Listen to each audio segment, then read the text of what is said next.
Fine. Okay, so thank you very much, Madam, and the servants of the Buddha for giving me this opportunity. So, as is customary, let me start with the disclaimer. I'm not an expert. As you saw, my training is totally different. So therefore, what I propose to do will not be a technical presentation, but the way I have seen temple art, and which is supplemented by a lot of informal learning. And the locations that I share will be the ones that I have visited. And therefore, I will give you a general overview of Buddhist temple paintings of Sri Lanka and its evolution across 2 millennia. So what I propose to do is to take you through the development and progression of temple paintings in Sri Lanka, by looking at the traditions, styles, or periods to which these paintings belong to. And I will take you through the special features of these styles or traditions and also compare them very briefly so that it would make it more interesting when you look at a picture to see to which period or style they belong to. So when you look at the evolution of temple paintings in Sri Lanka, we can classify them into different periods. We start with the classical period, which comes from the arrival of with the arrival of Mahinda Thero and Theri Sangamitta from the 3rd century BC until the end of the Polonnaruwa period.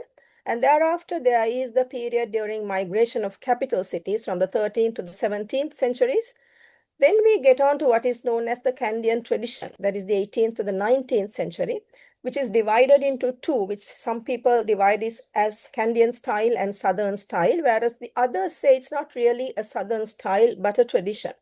And then we transit very briefly into the modern era, which starts from the early 20th century. So if you look at the classical period, this is a prototype of the paintings that you would see in the classical period. So Sigiriya damsels, although not technically Buddhist paintings, illustrate the features that you would see in paintings from the classical period. They use lines varying their thickness to give depth to the pictures, few colors, mainly from material that have been obtained from the environment. So there are sadly only a few that are available and easily accessible. And one of the earliest that we have found comes from the 4th century, which is a painting from an ayaka of a frontispiece at the Jetavanarama temple.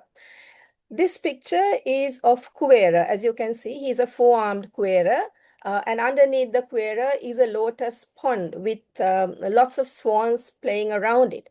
The reason why I selected this picture is because of its importance. Because in the Buddhist art, the 4-armed Kuvera has been seen from 7th century onwards. So therefore, this becomes one of the earliest pictures, if not the earliest picture of the 4-armed Kuvera that is seen. So these paintings of the ayakas in the frontispieces and in areas around the temple are among the Buddhist paintings that are still there, but not to a great extent because most of them have been damaged. But one of the earliest paintings that are still there comes from the Hindagala Rajamaha Vihara. And sadly, it is only in that area that I have marked that you will see any remnants of the paintings that I'm about to share with you. So this is the painting that is there today. It's likely that the entire surface may have been painted with images. Interestingly, we can see 2 images of the seated Buddha and certain other deities hovering around him. So according to Prof. Senrat Parnavitana, the one on the left, or my left, is where the Tapasu Baluka and the 7th week after enlightenment. And this one on the right is the meeting of the Buddha with the Sakra or Indra in the Indrasala Guhava. Now, this painting is the earliest one we have, which depicts any life event of the Buddha in the temple paintings in this country. Interesting to note is this particular the area that I have highlighted. If you look at it in detail, you can see the eyes of the Sakra looking not in a very worshipful manner, but looking very puzzled or curious. So probably because of the discourse that took place during that time with the Buddha had been very intense. Maybe that's what the eyes are trying to show. Most of the pictures are damaged, but you can still see some of the other deities who are in that same picture. There again, we can see the eyes very clearly, but not the other details in great depth. Okay, but clearer pictures can be seen at the Vesagiriya monastery in Anuradhapura, which are from the 10th century, and of course the Pulligoda cave temple of Dimbulagala, which is attributed to the 7th or the 8th century. All of them show the classical style where the lines have been used, mainly the reds, the orange, the yellow, and the use of lines to give depth to the paintings, the gestures and so on, which are typical across all the paintings that we see during that time. The other place where you can see pictures from this period, are inside the Dhatu Garbha, where there had been paintings, but these are not readily seen now. The ones that I'm sharing with you are from the Mahiyangana Dagaba, where there had been peeling of the plaster, and these pieces are now on display at the Anuradhapura Archaeology Museum. It is interesting to see the two pictures on the two corners. The one where my cursor is from the Ajanta caves. And the one on the right looks very much like that in style. So it is postulated that artists traveled from India to Sri Lanka, and maybe from Sri Lanka to India. They carried their knowledge, the techniques and so on, which are widely shared, which is what we see in the art that is available for us. Moving on to Polonnaruwa, the one place that you can clearly see pictures are at the Tivanka Image House. And I think this is a picture that all of you would have seen, which is the Deva Radhanava. And this is in the vestibule. And in addition to this, again, you can see the lines which they have used to get the depths, the expressions on the faces of these deities, and the different colors they have used. So it is postulated that the person in blue is God Upulva, maybe because of the significant place attributed to him in Buddhist literature. Polonnaruwa, the Tivanka Image House, is also extremely important because it shows us for the first time the use of strips. As you can see, these are two Jataka stories. The one on top is the Chullapadma Jataka, and the one below is the Maitri Bala Jataka. What they did at Tivanka Image House is to divide the wall into strips and draw pictures depicting an Jataka story.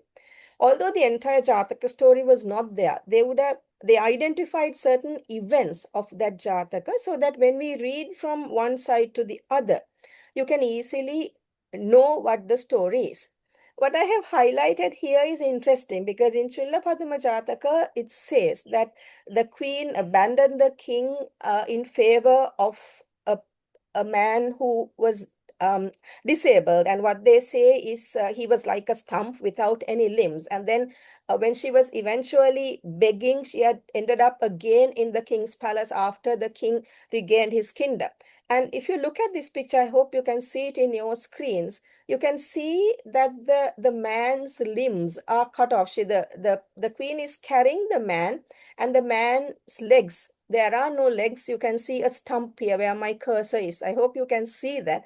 It's interesting to see because even at that time, the artists have been very particular to depict what is in the Buddhist literature when they drew their pictures. So with the advent of Kalinga Maga, the Polonnaruwa kingdom came to an end, and from there onwards, the capitals migrated, and there was no single capital which lasted for a long period. So from the 13th to the 17th centuries, the capitals went from Dambulla to Dambadeniya to Yapahuwa to Kurunagala to Gampala, and eventually ended up in Kandy. So paintings during this period are very difficult to find for two reasons. One is, of course, they may have been vandalized by Marga and others. The other is, as you will see as we go on, is the culture of overpainting that we see in our temples. Because when the temple, the surfaces get damaged, then the incumbent monks and the lay people who go to those temples, then they repaint and then draw pictures again. So some of the older pictures may have been lost for either of these reasons. Interestingly, these are two pictures that I saw at the Vijayasundara Rama in Dambadeniya. I haven't been able to find any information about it. in the books that I have read. Maybe they were recent findings that are there. So if you look at it, it's totally different from the ones that I shared with you earlier. What we see is a black background, and in that, lines have been drawn to depict the figures. So here we can see a conch blower, and here again you can see certain figures, as you can see the lines outlining them and certain other foliage and things. So as I said, I don't know exactly what this is. This is only found in two little areas in the entire Dambadeniya Vijayasundararamaya outer walls. So whether they are from the Dambadeniya period or whether it is after that, I'm unable to say. But it's an interesting find because the rest of the temple has Scandian era paintings inside as well as in the outer walls. One of the ones that we have from the Gampala period are found inside the pagoda of the top story at Gadladeni Rajamaha Vihare. These paintings are not readily accessible to people. What I'm sharing with you are what I have taken from the Facebook page of Gadladeni Rajamaha Vihare. As you can see again, in a white background or a light background, using lines with very few colors. The artists have drawn what they wanted to draw. You can see a group of arhats. And then again, this is likely the Vesantara Jataka, because you can see the Brahmins from the Kuru Desha taking the elephant away. Now, out from the Gampala period, if you see, you can see also the borders of two colors, probably a red and a blue border. We see similar pictures on the outside of the Natha Devale opposite the Dalada Maligava. Again, you can see these borders and the colors, the elephant that you saw, similar to what you had seen earlier, but not as elaborate or beautiful as the one that we saw. But interesting here is these scribbles that you see of three ships. What they say is when the Dutch and the Portuguese came to meet the king of Kandy, they stayed near at the Natha Devalaya premises, and while they were there, they had scratched out these ships. Now, these ships are of great detail and gives us an idea of the types of vessels that they may have used to come to Ceylon at that time. The best evidence that we have of the overpaintings and the evolution of these paintings come because of an unfortunate incident, the bombing of the Dalada Maligawa by the LTT. So when they did that, the inner plaster of the walls came off, and with it came the pictures that were underneath.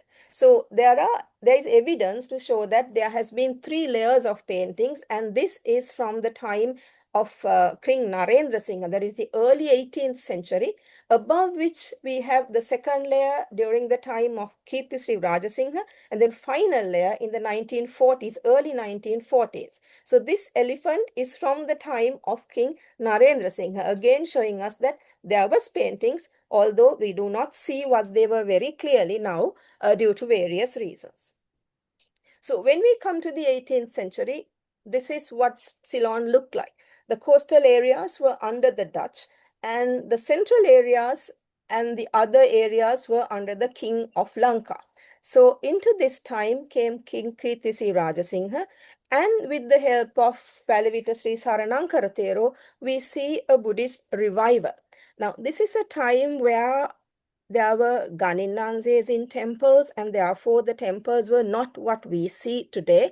And the monks were also different because they were more like lay people living with families, doing other businesses to survive and so on. So therefore, King Kirtisri Rajasingha not only had to revive Buddhism, he also had to get people to come back to the temples and also get the message of the doctrine to the people. So what he did, therefore, was to use temple art to take simple messages to the people and thereby get them back into the Buddhist doctrine. So, as I said earlier, there is evidence to say that there has been overpainting, and it is said that there is no temple of any worth which has been left by King Kirtisri, untouched by King Kirtisri during his period. And what we see here are evidence of overpainting seen both at the Lanka Tilaka Rajamaha Vihare and the Degaldodo Rajamaha Vihare. I'll give you a close-up here, sorry. I'm sorry. So if you look at this picture here, you can see that there is a Rahat picture of an Arhat here, which is the current layer. Underneath it, there is a different style of a picture. And even underneath that, there is another layer of painting.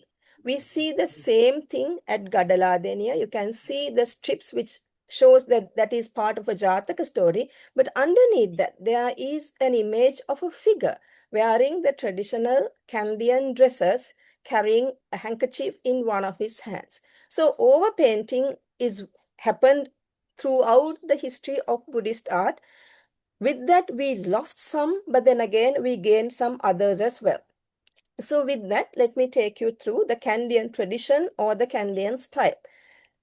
So during this time, we had a lot of cave temples as well as the other types of temples, and they would prime the surface with a layer of plaster, and while the plaster was wet, would draw lines on it so that the colors would get absorbed into that layer. So how they did that is seen in these two images, which I got from Riddhi Vihare, and it is interesting to see the guidelines they have used, particularly when these artists were drawing the picture of the Buddha. They were very careful, and therefore the proportions were maintained very correctly. Not so when it came to the figures of people. So we can see the guidelines, we can see very faintly the colors that had been used in this picture, which have got faded now. It's again in a small area just underneath the drip ledge of the cave of the Mahavihara. So if you look at the style, what they did during the Kandyan period is depicted in this slide. So they used strips, as I told you. The backgrounds were red. The strips are separated by a yellow line, and sometimes you would find writings explaining what these are. It is interesting to see that they were not very crowded. The empty spaces were sort of filled with flowers, which are also very stylistic.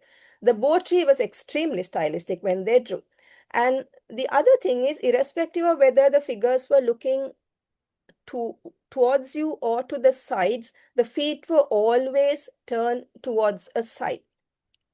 And their themes were also generally very uniform. They had the previous Buddhas, then they had the 7 weeks after enlightenment, and the Solosmasthana, also the Sahasra Buddha or the 1,000 Buddhas, and the 24 proclamations. Like this is the first one with the Dipankara Buddha and the Sumedha, ascetic Sumedha, getting the first proclamation. So these were the uniform themes that we saw during this period. And as I said again, the red background, the yellow lines separating the panel, the strips, and in between the spaces, few flowers just to fill the spaces. In addition to that, they also drew Jataka stories in some of these temples. These two I have taken from Madhavala Viharya. Again, the artist identified certain key events so that the moment you look at the picture, you know what the story is. So this on the top is the Vesantara Jataka. Obviously, as we can see, the two children being given to the Jujaka. And bottom one is the Uraga Jataka. Uraga Jataka is not a common Jataka story that has been used by these artists. Vesantara Jataka, of course, has been used very widely, possibly to let the people know the virtues of giving or dana. Again, interestingly, the red background, the yellow strips, simple figures. There is no proportion as such in many instances.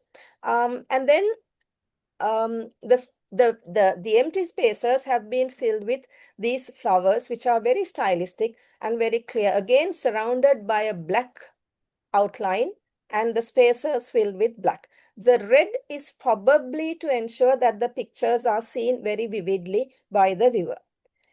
In places with lot of spaces. Now, these temples were very small, so therefore they had to select very carefully what they were going to draw. But in places like Dambulla, which had a lot of space, the artist could draw anything that they want. So from the Devaradhana onwards to Buddha Charitya, in Dambulla, you can see enough and more events of the life of the Buddha. Again, they are very, very careful to what the Buddhist literature said, and what they drew was in accordance with what the literature said. Now, one of the important things in the Kandyan period, these pictures are from the Galdarua. The Galdarua also has a Mara Parajaya, is the use of the use of symbols to show what they want. Now, this is a very symbolic depiction of Mara, with he's carrying a lot of weapons and trying to come and attack the Buddha. So this is what they drew during that period. And more interestingly, in the tiny spaces that they had, they managed to come up with a lot of details. And this is Mahikanta. And the details come from a very tiny area in this panel. And when you enlarge, they have drawn all the little details. And what is amazing is that this is on the surface, the upper surface, the roof of a cave, which slants in a different, at an angle. So looking at that, drawing all those things, these artists tried very hard to give all the details that they wanted to show the viewer. Of course, these paintings also tell us how the people live, their lifestyles, for instance, the dresses and the social hierarchy. The top one shows us the king and his court, and the way that the headdresses change and the dresses change, we know that it is down the line of from the senior most person to the junior most in the court. Then again, here in the Madavala Thampita Vihara picture, it tells us what the social structure was like. It tells us that the three women inside the house are bare-breasted, and that was okay, even though the man outside is an outside person. But when they leave the house, the noble women would cover their chests, whereas the serving women will go bare-breasted. And interestingly, in most of these pictures, the serving women or the people of a lower social strata are drawn with a darker body color than the others. As you can see very clearly, this is the noble woman whose color is almost golden or yellowish or orange. But the serving women and the woman and the man who came to bring the message are all dark-skinned people. In addition, of course, they used whatever they knew to depict the story, and this is how they gave weapons to the Mara's army from the Galdarua. These people the Mara's army are carrying guns in certain instances, and if you look at the details of the gun, this is very, very precise, and you can see all the parts of the gun very carefully drawn. Again, in a tiny space, using whatever that is available, they drew what they wanted to tell the story in a way that people can understand and follow. Of course, in addition to this, there were floral designs and motifs, and these were mainly seen in the ceilings, or what is known as the Vyanchitra, and also along the borders of other pictures, then columns, and so on. Why did they draw in strips? It could be very easily what we got from the Polonnaruwa period. I shared with you what was there at the Tivanka Image House. But also, there are others who think that it could be certain influences from South India, like these Lepakshi, Veerabhadra temple paintings that we see, or from Siam, because we had very close links from Siam, with Siam at that time, and these pictures are from Ayutthaya. What Dharmarama is the temple where Upalitero came to Sri Lanka from. So these images may have influenced our artists to some extent to draw what they drew. Now we can see these images all over wherever the Kandyan king's powers extended to. So starting towards Avisavella, between Maniangama, Dambadeniya, Galevela, Badulla in Uva, Kotiagala, this is off Monaragala, and Yudaganavi in Buttala are some of the places. But there are so many. Every temple that had some sort of a link with the Kandyan kingdom had some paintings. What is interesting in this Kandyan tradition of paintings is that we see the central Kandyan style, then we see provincial styles which are slightly more different than the Kandyan style, and of course the individual artist style which which is where the artist had the freedom to draw the way that he wants. And when you compare these pictures, you see that there are no two pictures are alike, although they all have a central theme. They use these strips. The background is generally red, and the figures are usually drawn to a side. The feet are always turned to a side, and so on. The empty spaces are filled with flowers. So wherever the King's rule extended, we can find pictures drawn during this period in these temples. So what then is the southern tradition or the style which came in with the 18th and the 19th centuries? Now, this is the time when the coastal areas, the southern areas were under the Dutch at that period, and thereafter the British.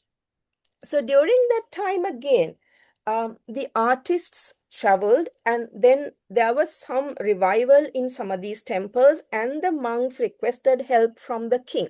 And there are the two important ones here are the Totagamuwa Ratpat Raja Mahavihara and the Mulgirigala Raja Mahavihara, where the artists from the Kandyan kingdom helped the artists in these areas to start again to draw images in their temples. Of course, later on, we see the same style in Kalania as well as at the Kotte Raja Mahavihara. They were much more, a bit later than these two. These are the first two, that is known as the first two temples, which actually started to draw in the Kandyan style. Interestingly, I found another temple close to Kaluthara, which is known as Pulinathalarama. Again, this is one temple where I couldn't find any information about the art of the paintings in that temple. But here again, you can see some drawings which in the old image house, which are of the Kandyan Southern School, which is the Kandyan Sittara Parampara, getting involved with the Southern people and drawing the art very much like what you see in the Kandyan style, but with the local changes in these regions. So again, when you look at the themes that they used, they were similar to what the Kandyan artists did. So you have the Arhats, the Solosmasthana, the 7 weeks after the Enlightenment, and the 24 proclamations, as well as the Jataka stories. Again, in the early periods, like in Mulgirigala, the old image house in the Kalaniya Raja Mahavihara or the Kotte Raja Mahavihara, what we see are similar to what we saw from the Kandyan style, but they are slightly more different. If you look at the figures, they are different to what we see from the Kandyan region. Mainly the figures that are more elongated when you look at them.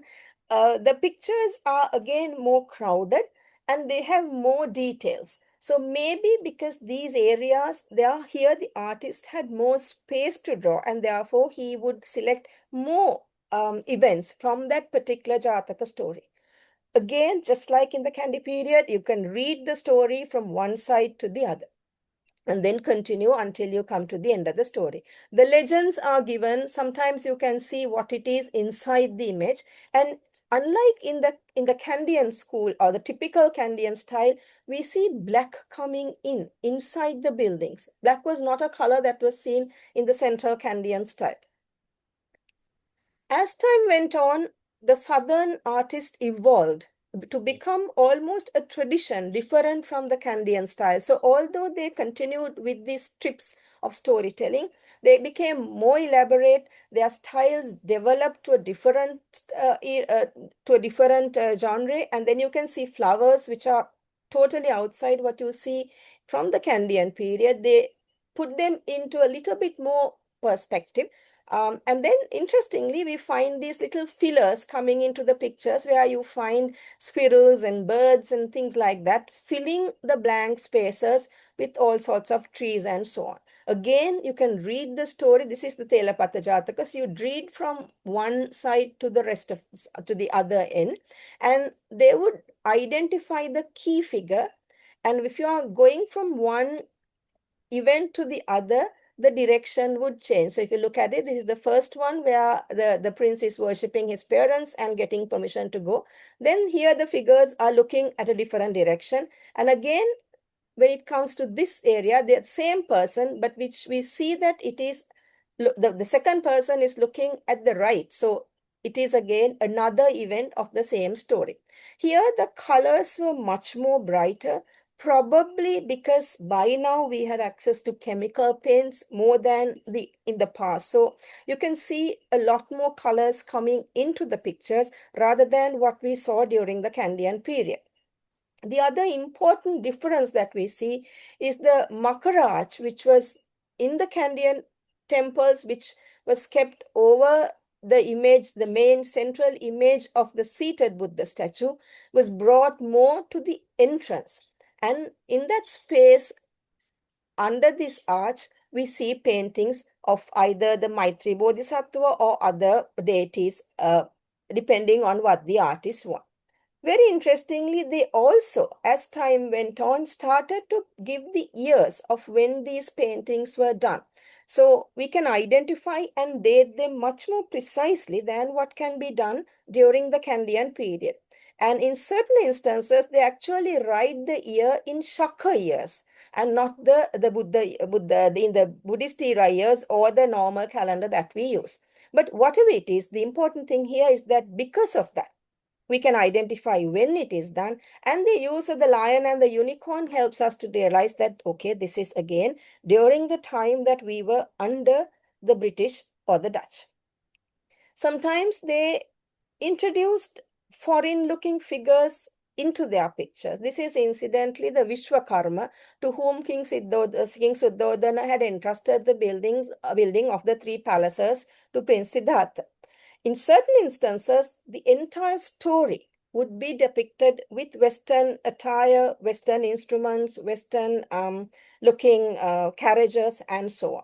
Whatever they like to use, they used to give the story. It didn't matter to them that it is totally out of context. It's probably because the people were more likely to sort of relate to what they see because this is what they know. They used these very liberally to tell their stories.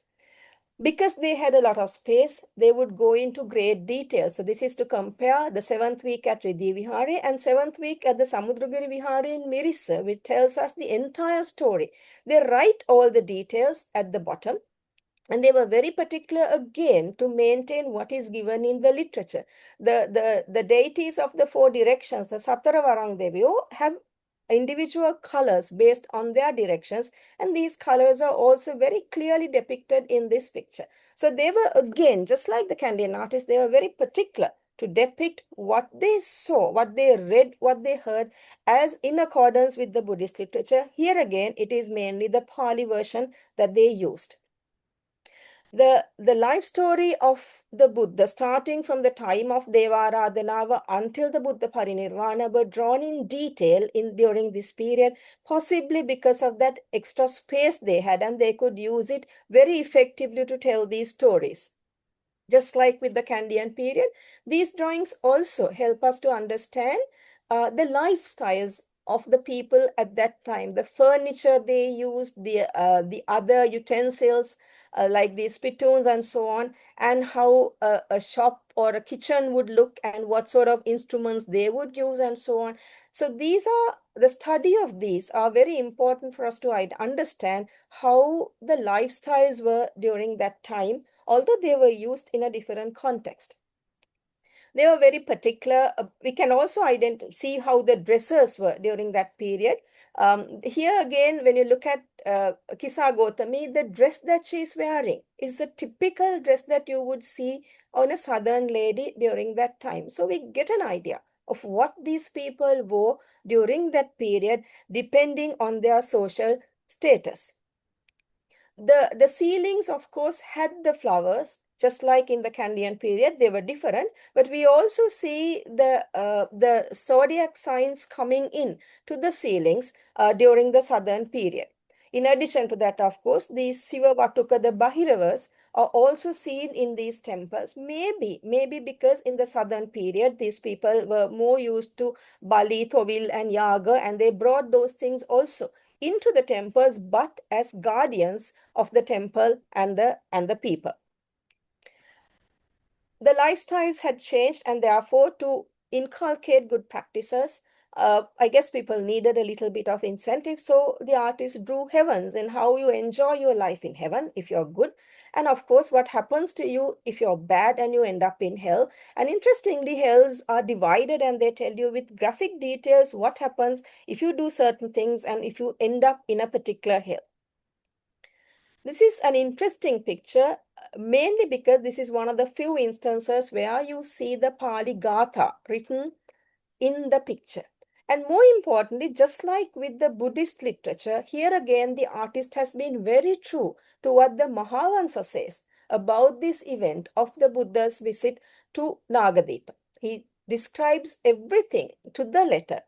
And I quote the Mahavansa, it says the Deva named Samidhisumana took a Rajayatana tree standing in Jetavana, his own fair habitation, and holding it like a parasol over the conqueror, attended him to that spot where he had formerly dwelt. It's interesting to see how much they have looked at what is given in the literature to get the message across to the people so that they knew what was there. Of course, in this period, we see deities coming in. The Sataravaram Devivaru of the past were replaced with more local deities. Now we have Vishnu, Vibhishana, Kataragama, and Saman coming into the pictures, and they were also drawn inside these image houses. Interestingly, sometimes you get different ones to whom you don't know what they can be attributed to. Of course, the one here is Ganesh. It's very easy to identify him. And the third guy, because he's the son of Shiva. The one in the middle is the Natha Devio in a princely form. But what I found fascinating is the one in the corner. Some say he is the Mahasona because he is carrying an elephant. Others say this is a depiction of the Narasingha avatar of the Vishnu. But again, there was nothing in writing that I could refer to confirm what these figures were. The other interesting thing is seeing this picture of Ananga or Kamadeva in one of the temples at the outer vestibule. He is seen with the bow of the sugarcane and his 5-tipped arrows. Why is he here? Well, they postulate that Kamadeva is a form of Mara or Vasavarti, and therefore to tell the people, okay, this is the temptation, and if you can avoid and seek redress, it is also available. So Kamadeva is standing just outside the entrance to the inner sanctum at the Thotagame Ratpat Vihara. Kamadeva is not seen in any of the other temples. So this is one of the unique pictures that we have of him in a temple painting. Now, just as much as artists travel from the central hills to the southern part, artists travels from the southern part to the central hills as well. And these pictures that I'm sharing with you are from the Asgiri Adana Malugedige Vihara from the early 19th century, while we were still under the British domain. And the art and the drawings, what we see are entirely southern in style. So maybe at that time, the southern artists were more experienced, and therefore the monks in those areas and the noblemen who supported the development of these temples would have got the services of the artists from the southern parts of the country. Now, one of the important things that we see in these paintings from the Kandyan and the southern schools or styles or traditions is that they are very two-dimensional. There's no perspective in these. It's just a drawing, and there's no real look at where exactly is this situated, because they would draw it in any way that they want, just so to illustrate the point. But it changed with this transitional style, which happened during the late 19th century, where we can see a more three-dimensional picture. The houses and things are drawn in much more graphic detail. It started probably with images like this. The unnecessary details have all been now taken off. The images, whatever they drew, were relevant to the story that they were trying to show. So again, the pictures will give you an idea of what the people wore during this time. As you can see, this is the visit of the Buddha to Sankatsa. And you can see the people standing there. Their dresses are more like what you would see in the southern period, the southern areas, coastal areas of the country. But here we see the perspective, the ones who are behind are drawn a little bit more smaller than the ones in the front. So these transitional style images are seen mainly in the coastal areas, but also in a few places inland like the Panduasnuwara Rajamahavihara.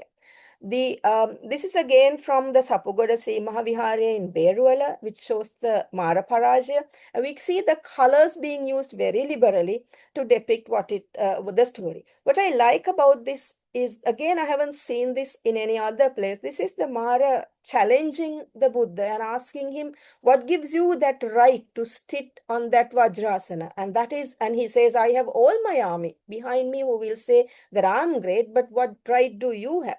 And that is when the Buddha got the Mahikanta to say that, okay, yes, Mahikanta is my witness to what I have done and my right to sit on this Vajrasana. This is again not seen in any other place. What I found fascinating is how they have drawn the Mara with his finger pointing at the Buddha and challenging him to say, what right do you have to sit there and not me?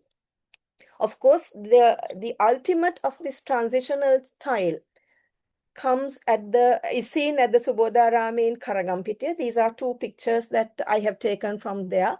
Again, the three-dimensional, putting it into perspective is seen very clearly. And what is more fascinating is the details of these buildings that they have drawn in minute details to show that this is a house and how these people lived. With that, we transit to the modern times.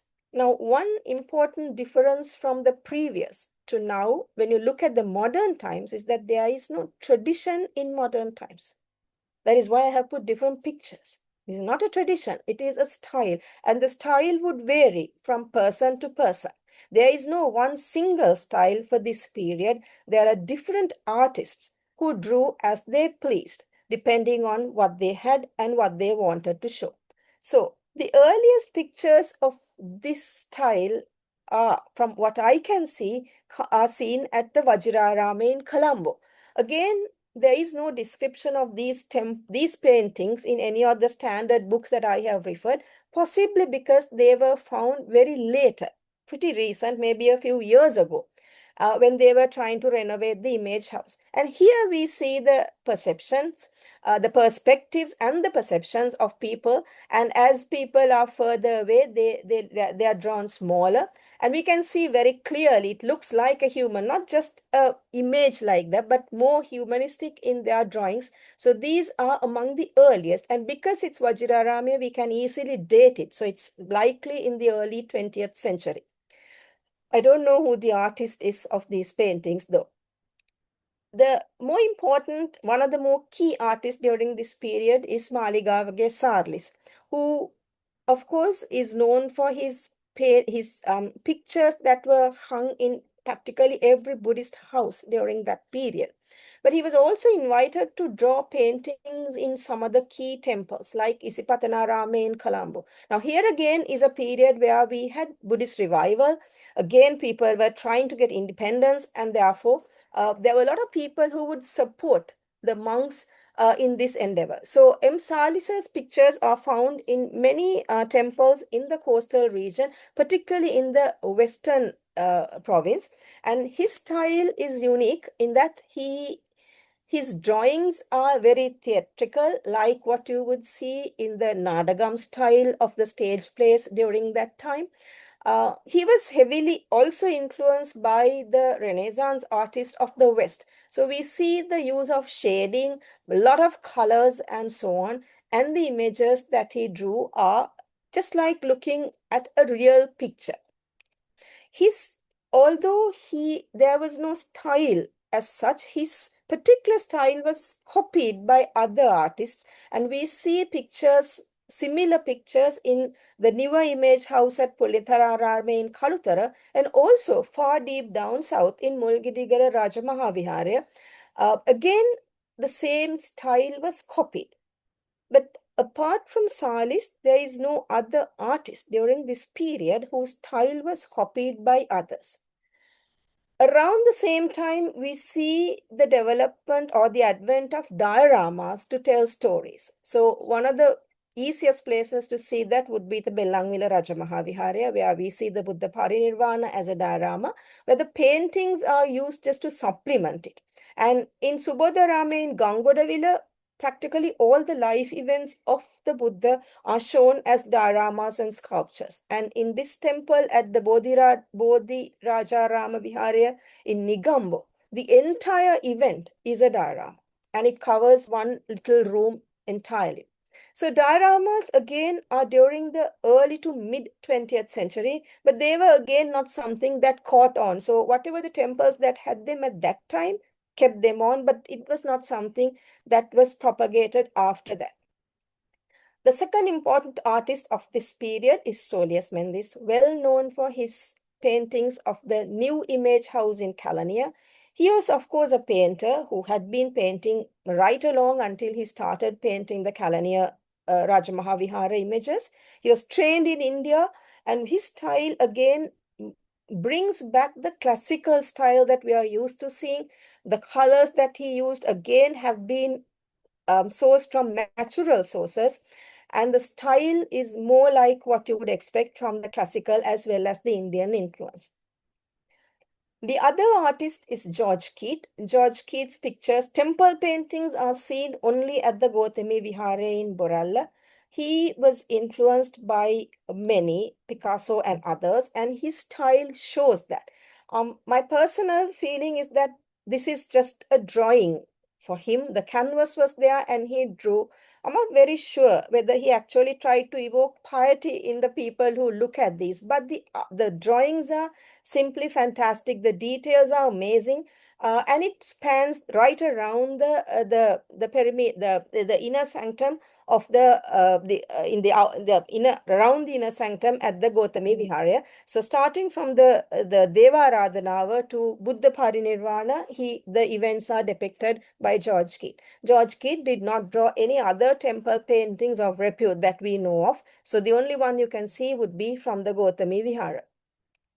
Then, of course, we have paintings by Prof. Albert Dharmasiri in the 1960s, where again his style is unique to him and his paintings can be seen at the Sedavatta Veheragodalla Purana Vihara. Again, just like a canvas painting, the entire area, no horizontal strips in these. He used the entire area and then partition them in such a way that the themes would seamlessly move to give the story. So starting from this end, you can see the Prince Siddhartha looking disgusted with the dancing of these dancing women, and then leaving, and then of course becoming an ascetic, and then finally the Maraparaja.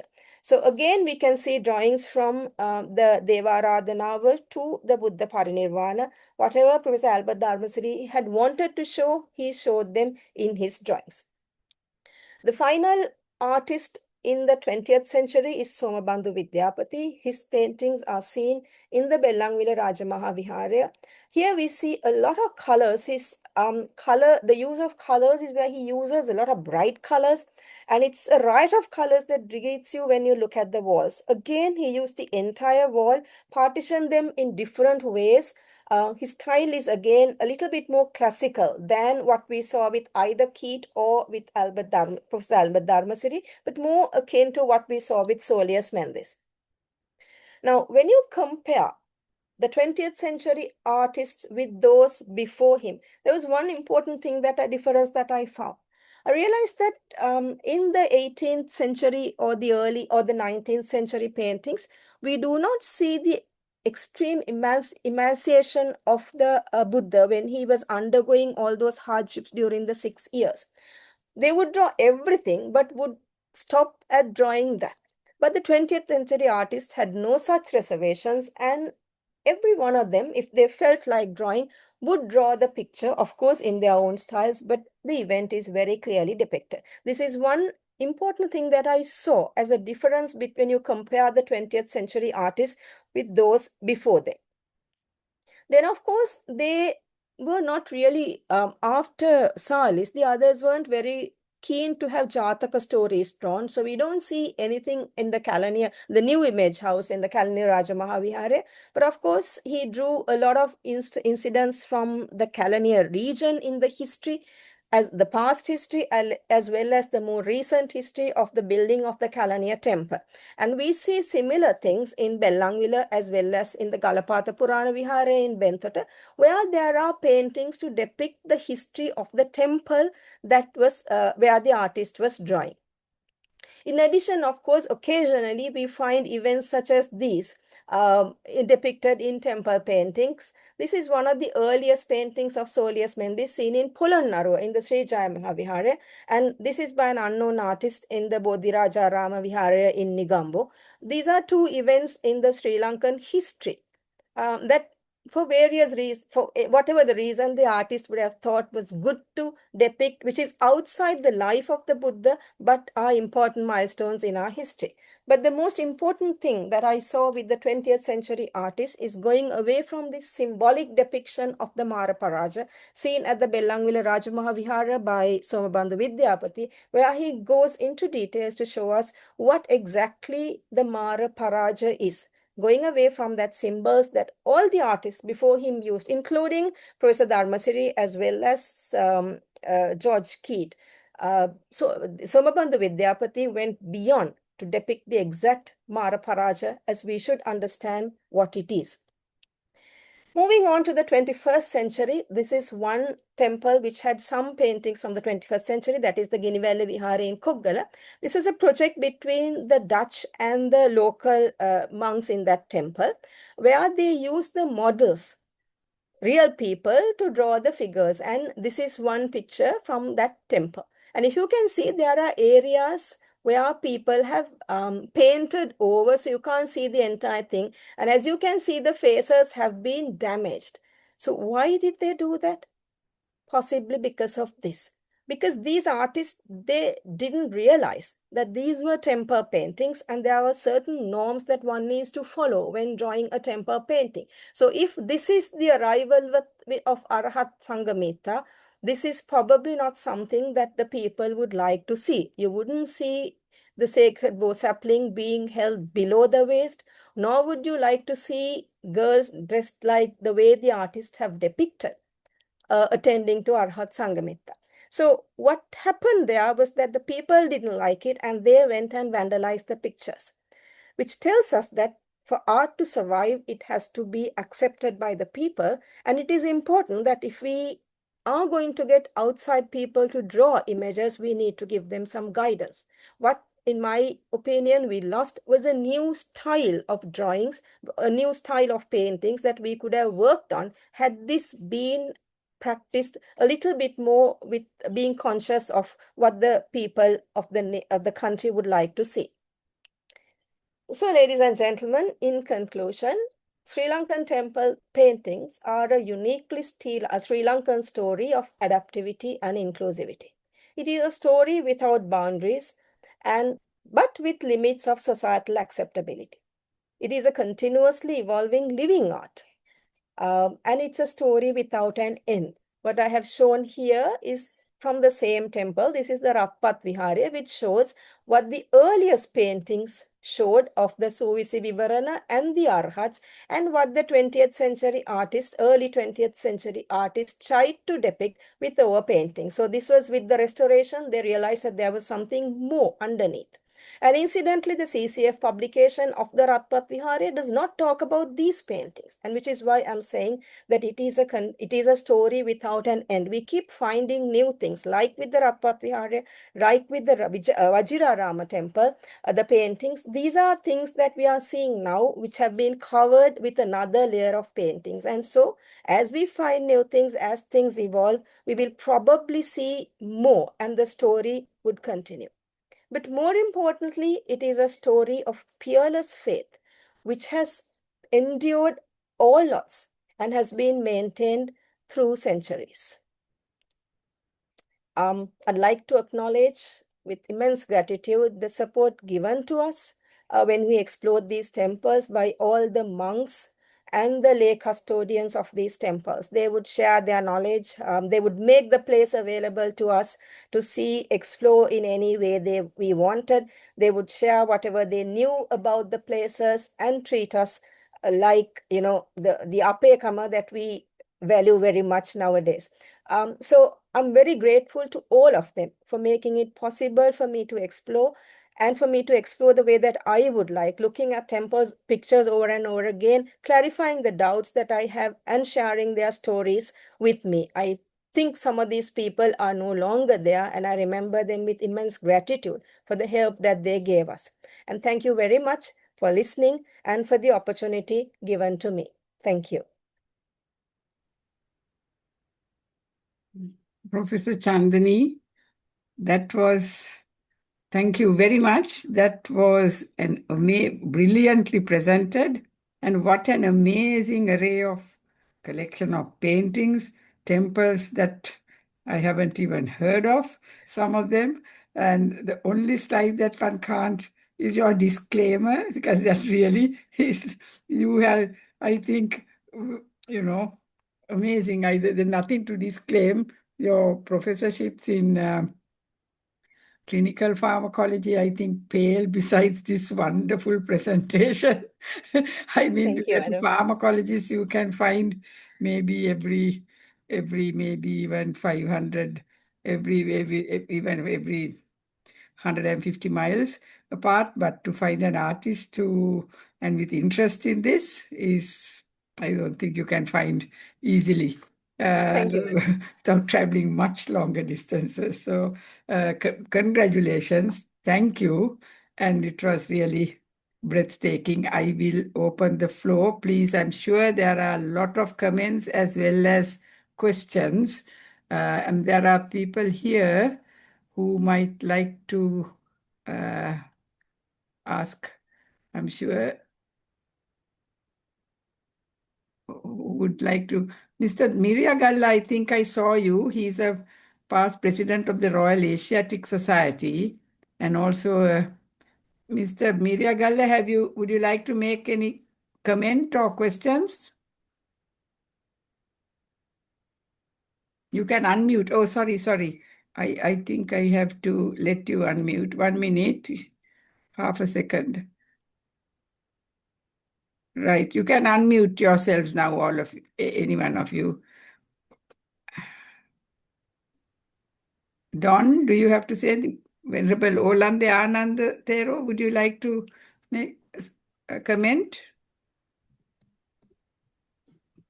I'd like to make a comment, please. Yes, please. Go ahead, Don. No, if Venerable Ananda wants to say something, he's very welcome. I'd go after him.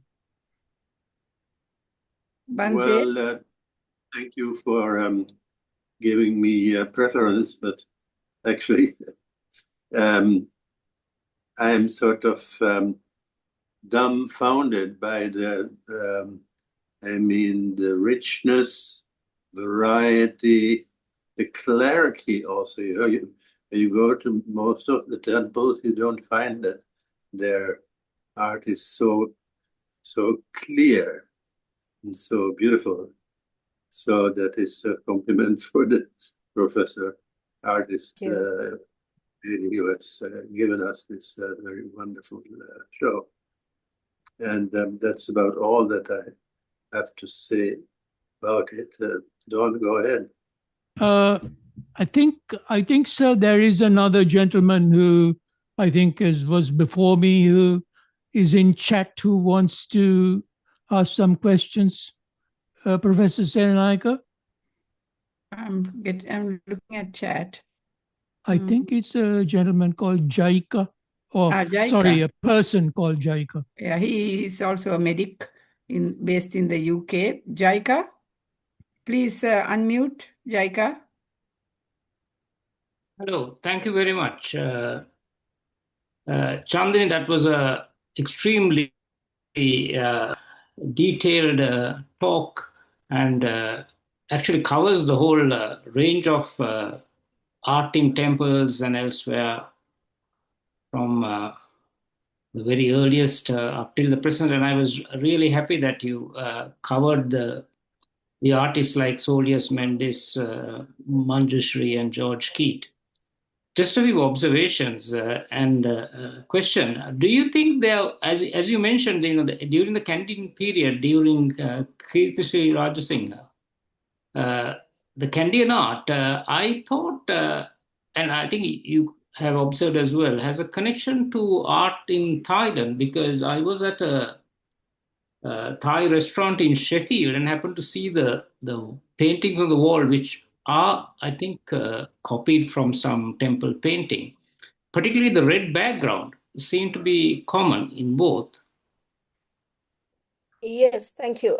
Yeah, so what they say is there is again, this is postulation. So the three theories which I shared from you, whether it is an extension from the Polonnaruwa time or whether it is with the South Indian influence or the Siamese influence, I would think all three would have contributed. And I've seen some of the pictures in Thailand.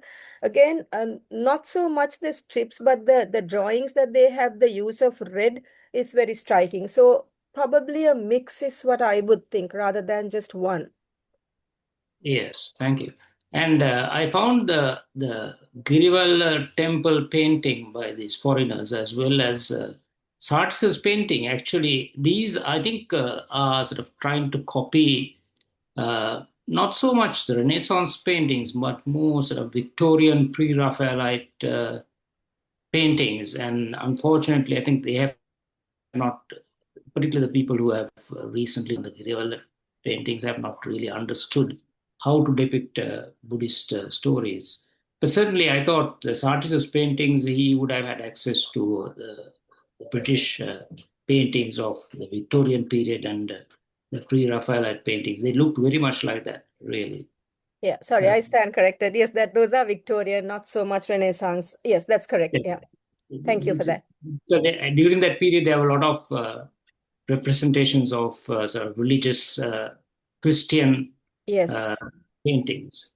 And Yeah, of course, your other observation about adapting the Western dress in the Jataka stories, I find that quite fascinating. In fact, I have seen, films and theater, for instance, Shakespeare's theater, which has been adapted to various other forms.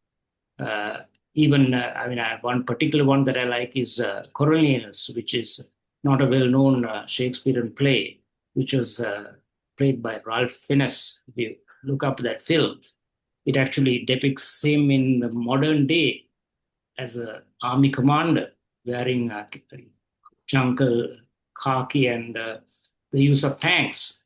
So I think these stories can be depicted, I think, in any age and any arena, really. Thank you very much. It was fascinating. thank you. Thank you. Thank you, Professor. And thank you to Professor Senanaika for giving me information about this really interesting presentation.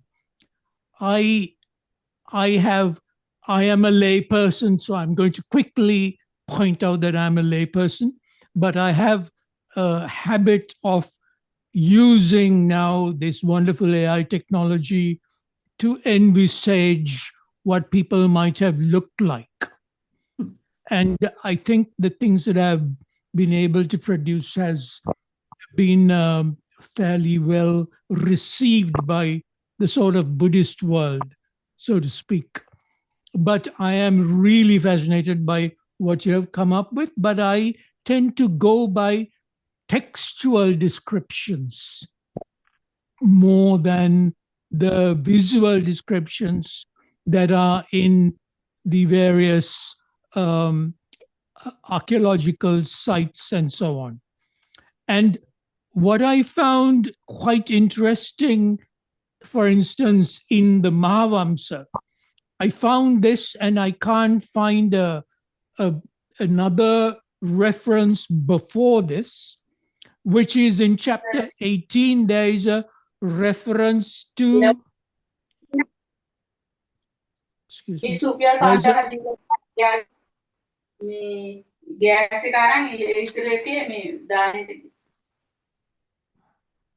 there is a reference to people, to Anula Devi Teri's community wearing saffron robes.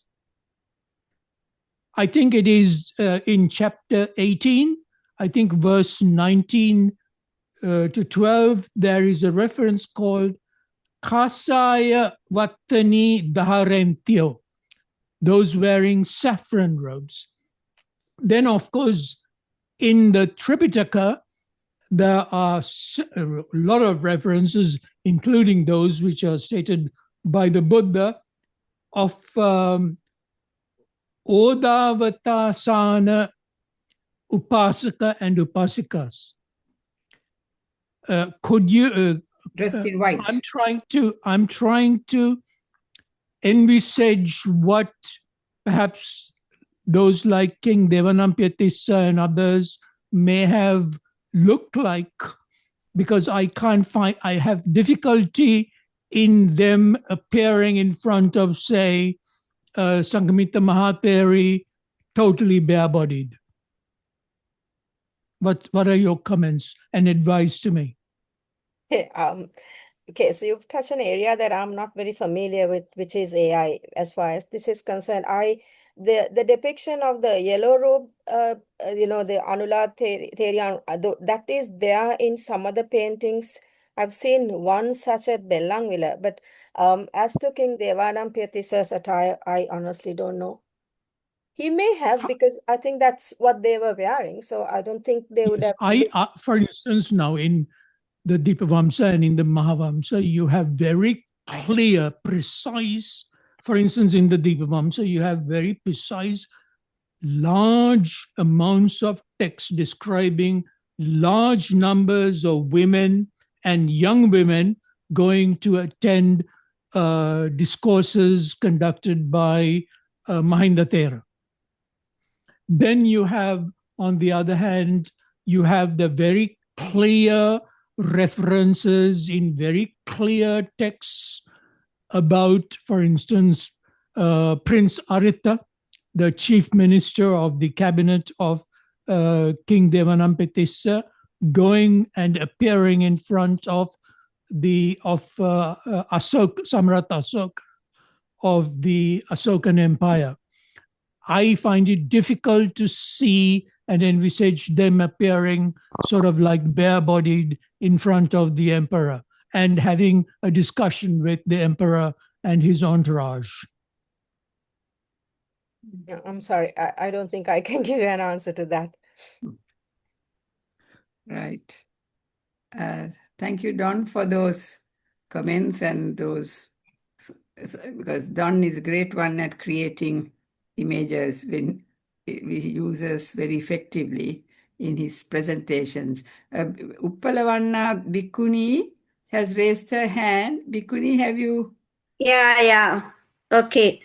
Manori, actually, I joined at the last part of the lecture, so I can't comment on the lecture very much. But latter part, which I saw is, I think it's very interesting, and she has done an excellent job.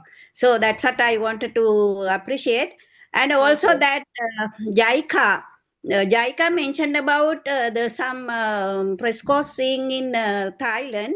Even I saw some Thailand pictures. The press course similar to our Canadian wall pictures. So even I felt that. So there is some similar. Ajantos is a dealing Buddhist Jataka stories and his life. And that is also similar to our Sigiriya press course. I don't know whether she has done anything about Sigiriya press course, but that is also very early period. She said that. Yeah, exactly similar. Actually, I thought whether one person did it or the student and the teacher or something, because so similar. So anyway, the job is very, very wonderful and excellent work. So thank you very much, Professor, who the presented, and also Manohari. I had the opportunity to meet you. Thank you very much. Have a nice time, and we'll wish Sri Lanka be up very soon again. So thank you very much, and Teruvan Saranai Teruvan Saranai to Dikku. everyone. Teruvan Saranai. Any other comments? I think Samantha Jayatilaka was. Samantha, do you want to say anything? Preeti Pereira says, thank you very much. That was very interesting. And really, Yeah, Chandani, just want to say, yes, Samantha, yes. sorry, Dr. Manori, just want to say it really was fascinating, and I'm looking forward to watching it because I joined later as well, and but the history of it and how it was depicted, to follow the whole story, I'm really interested, and thank you, Dr. Wanigatunga, for explaining it, and looking forward to listening to seeing the recording again. Thank you. Sadhu, sadhu, sadhu. Yes, Samantha, as you say, it can be not just watched, but rewatched many times. And yet there is more to be seen, I'm sure. I can't see you now, Chandani, but thank you ever so much. There are some more messages coming up here. Yes. Anyway, it will be uploaded soon. It's exactly, very important lecture to our Buddhist society. And Jaika is an ENT surgeon in the UK who is also into the arts. Sriya Kulupana says, many thanks for a fascinating presentation. An artist, besides being a clinician, I would like to connect with Chandani. There you are. Yeah, Chandani, Jaika has given you his email. I'll pass it on to you if you haven't. Jaika.Vithana. Right. So that's it. Excellent presentation, says Ravi Jayasekara, again a medic. So, anybody else with the hand raised? I think not. Can I? I think so. Time there's a little more time, but Can I just quickly Chandani, how yeah? long did it take? How many years of work is this? Because it's a tremendous lot of very valuable pictures collection. Madam, maybe about 20 years. Well done, well done. I know you were in Vajrarama even recently looking at those pictures. So let us then end Professor this Manori. session thanking Chandani. And sorry, anybody said anything? Yes, Professor Manori, I'm Nisansala here. Yes, Nisansala, go on, go ahead.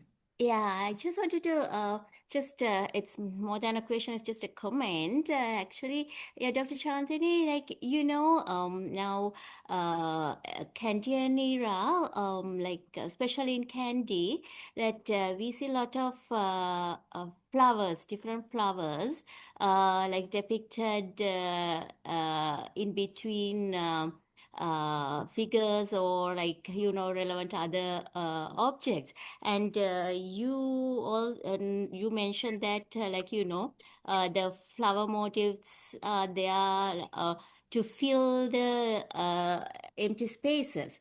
So I would just like to ask you as well as comment on that. What I have noticed, it's not just to fill the empty spaces, because I think the artist has used flower motifs. It's symbolizing that either the faith or the spirituality, or trying to convey a message.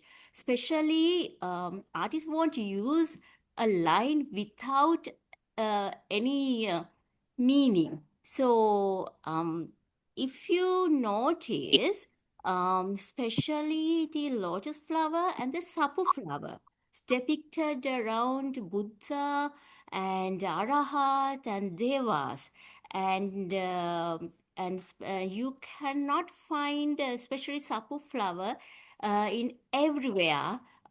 So. Uh, do you have anything to say about that? Why these flowers depicted in places because I have observed mainly it is with a reason. Okay, no, thank you. No, but do you have any references? I would like to read about it. Um, well, I'm doing a research on that All currently. right, okay. Yeah, so now I've noticed now the sapu flower has not used in everywhere.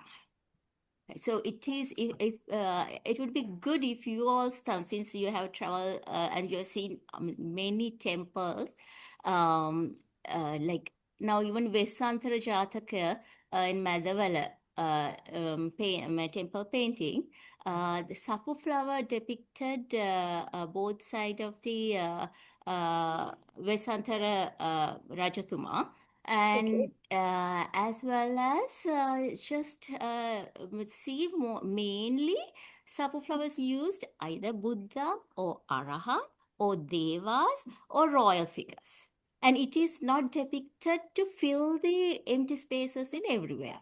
So with that I did study, and this sapu flowers is like lotus flower, like when it comes to Hinduism, they have used it for a lot of devas, and it's associated with many devas, and even with